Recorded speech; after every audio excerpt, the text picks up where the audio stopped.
नमस्कार साथियों, अपनी यूनिवर्सिटी के इस अपने प्लेटफॉर्म पे आप सभी का स्वागत है। कैसे हो आप सब लोग?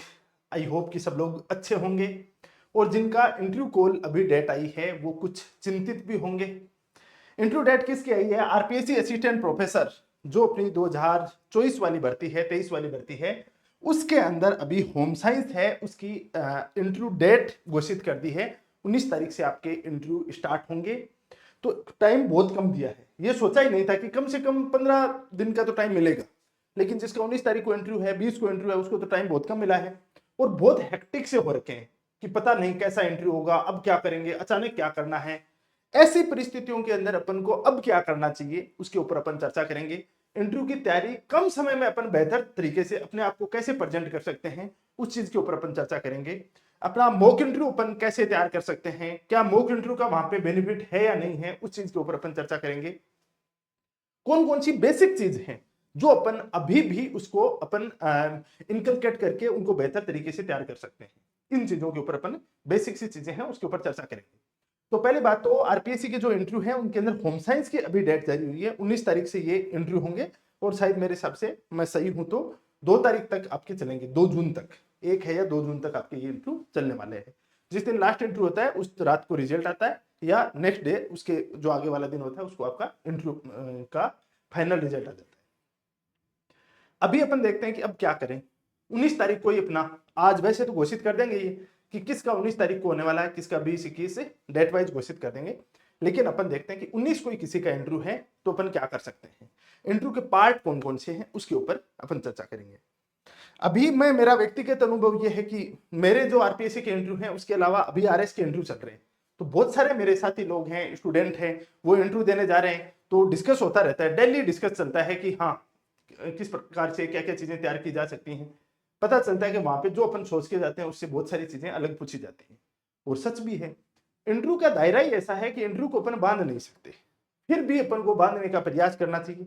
कई बार अपन सोचते हैं उस अनुसार भी क्वेश्चन आते हैं, तो कैसा सोचें अपन जिसके अनुसार क्वेश्चन आ सके, क्या करें ऐसा। देखो एक चीज मैं आपको बता देता हूं, आप इंटरव्यू देने जा रहे हो तो एक पहले तो आपको मैं शेड्यूल से बता देता हूं कि आरपीसी के अंदर इंटरव्यू होगा। इस इंटरव्यू के अंदर आपके पैनल में 3 लोग बैठेंगे। यहाँ पे कौन लोग बैठेंगे? 3 लोग बैठेंगे। ठीक है, ये तो क्या होंगे? जीके के होंगे, इनको जनरल नॉलेज होगा। और ये क्या होंगे? सब्जेक्ट एक्सपर्ट होंगे। ये क्या होंगे? Subject expert. और ये जो व्यक्ति होगा यहाँ पे, ये आरपीएससी का मेंबर होगा या उसका चेयरमैन होगा और इस बोर्ड का वो हेड होगा। फाइनली नंबर है वो इनके द्वारा डिसाइड किए जाएंगे।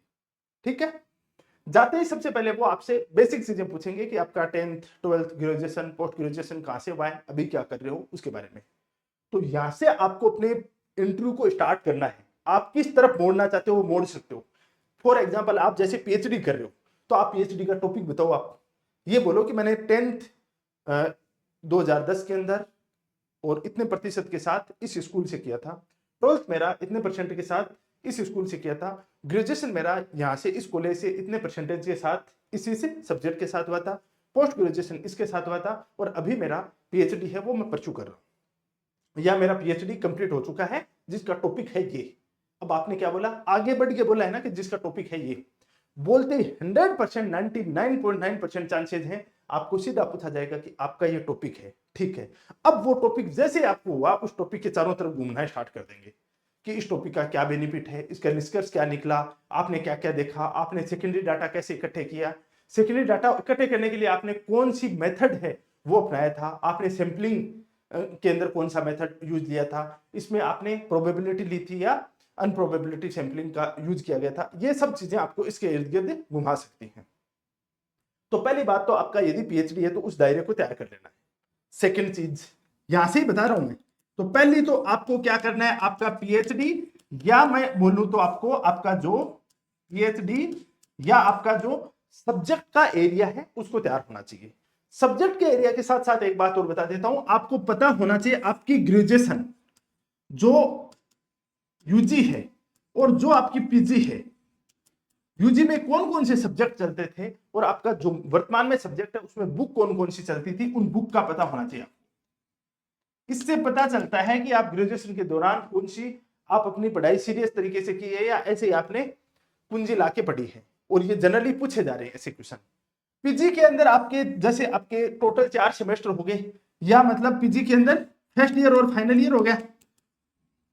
फर्स्ट ईयर में कौन कौन सी बुक चलती थी और अब सेकंड ईयर के अंदर कौन कौन सी बुक चल रही हैं, इन बुक्स का पता होना चाहिए। ये तो आपको प्रायोरिटी में पता होना चाहिए। सेकंड चीज, ये तो आप पीएचडी कर रहे हो या जनरल आपके इस हिसाब से पूछ सकते हैं। सेकंड, आप हो जॉब में, आप हो किस में, जॉब में। आप किस जॉब में हो, मेरा मानना है कि मैक्सिमम जो जॉब में है वो जॉब में है किसमें, अपना टीचिंग वाला है उसमें ही है। टीचिंग टीचर हो आप। जब आप टीचर हो तो आपको यह पूछा जाना लाजिम है कि आपको पूछेंगे कि आप कौन कौन सी क्लास को पढ़ाते हो। 11वीं 12वीं को पढ़ाते हो, 9वीं 10वीं को पढ़ाते हो, 11वीं 12वीं को पढ़ाते हो फॉर एग्जाम्पल, तो यहां से क्वेश्चन आपके पास यही आएगा कि 11वीं 12वीं के अंदर, 11वीं और 12वीं के अंदर आप कौन सी बुक पढ़ाते हो, बुक कौन कौन सी चलती है, पहली बात। और यहाँ पे और डीप में आपको पूछा जा सकता है कि उसका पहला चैप्टर कौन सा है, दूसरा चैप्टर कौन सा है। तो अब उनको पता नहीं है पहला दूसरा चैप्टर कौन सा है, लेकिन वो आपके कॉन्फिडेंस से, आपके हाव भाव से समझ जाएंगे कि आपको पता है कि नहीं। क्योंकि जब आपको चैप्टर का ही पता नहीं है तो आप पढ़ाते क्या हो बच्चों को, ये बेसिक चीज आपको पता होना चाहिए। यहाँ पे माफीनामा नहीं है आपको किसी भी हालत में। आप यहां बोलते हो कि सॉरी सर, तो वो सॉरी माफ करने लायक नहीं है। आप ही बताओ लॉजिकली है क्या ये चीज। तो इन चीजों को अपन को देखना है कि बुक के साथ अपन को चैप्टर का भी पता होना चाहिए। हो सकता है इसमें 20 चैप्टर है, 20 चैप्टर का पता ना हो, लेकिन शुरू के 2-4 चैप्टर है उसका तो आपको पता होना ही चाहिए। ये बेसिक चीजें आपको पता होना चाहिए। ये आपका क्या आ गया, जॉब प्रोफाइल आ गया। अब जॉब प्रोफाइल हो सकता है आपकी जॉब प्रोफाइल टीचर से संबंधित नहीं है, किसी और प्रोफेशन से संबंधित है।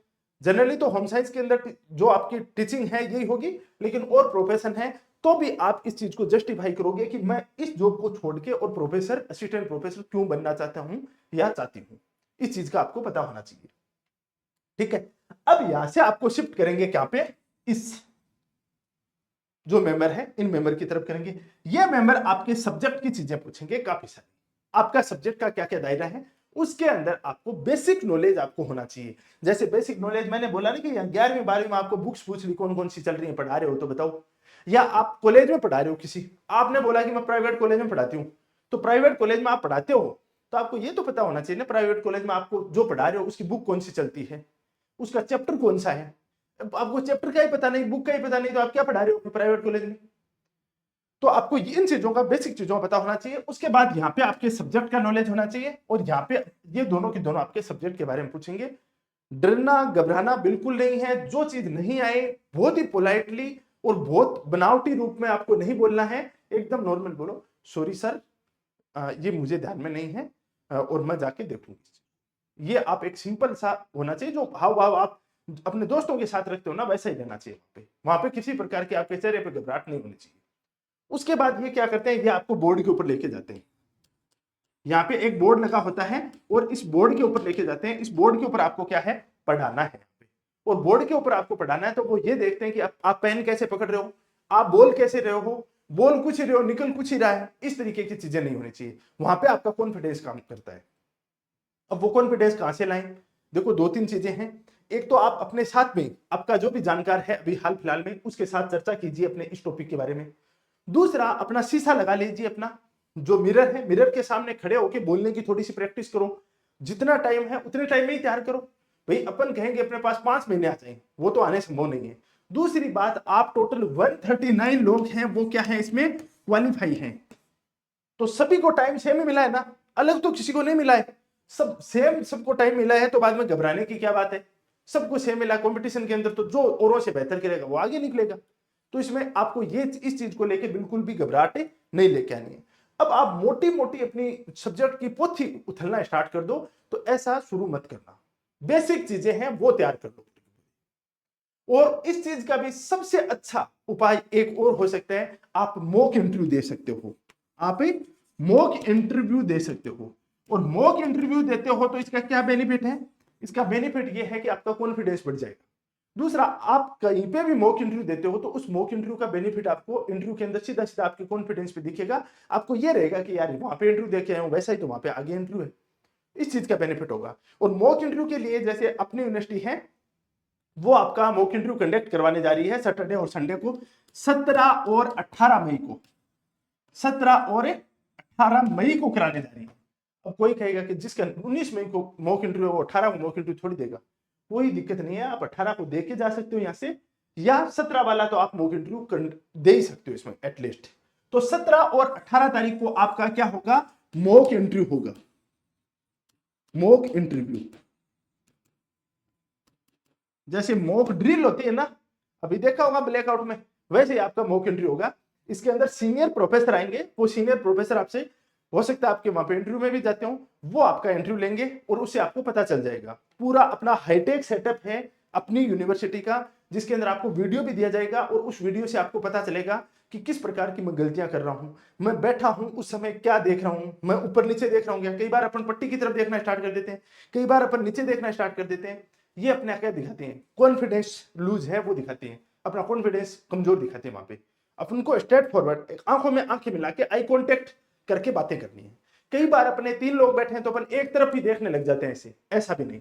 अपन को जो बात कर रहे हैं उससे तो प्रॉपर बात कर रहे हैं, उसके साथ में जो 2 लोग और भी देख रहे हैं टकटकी लगा के, उनसे भी साथ में आप उनको भी शामिल करना है, अपनी वार्ता में शामिल करना है। कई बार अपन 5-6 लोग बैठे रहते हैं ना, तो अपन क्या करते हैं, वहां पे ऐसा करते हैं कि किसी को ऐसा नहीं लगना चाहिए सबके सब जैसे उस वार्तालाप में शामिल है। ये चीज आपको माहौल बनाना है उस चीज का। आप बैठे कैसे हो, आपका जेस्चर कैसा है, पोस्चर कैसा है, आपके चेहरे के हाव भाव कैसे हैं, ये सब चीज आप वीडियो में भी देख सकते हो। तो ये अपन पूरा का पूरा 17 और 18 तारीख को अपना कंडक्ट करवा रहे हैं। तो ये आप आके ज्वाइन कर सकते हो, रजिस्ट्रेशन करवा सकते हो। ज्वाइन करने की एक ही शर्त है कि अभी आप पहले आपको रजिस्ट्रेशन करवाना पड़ेगा 16 तारीख तक।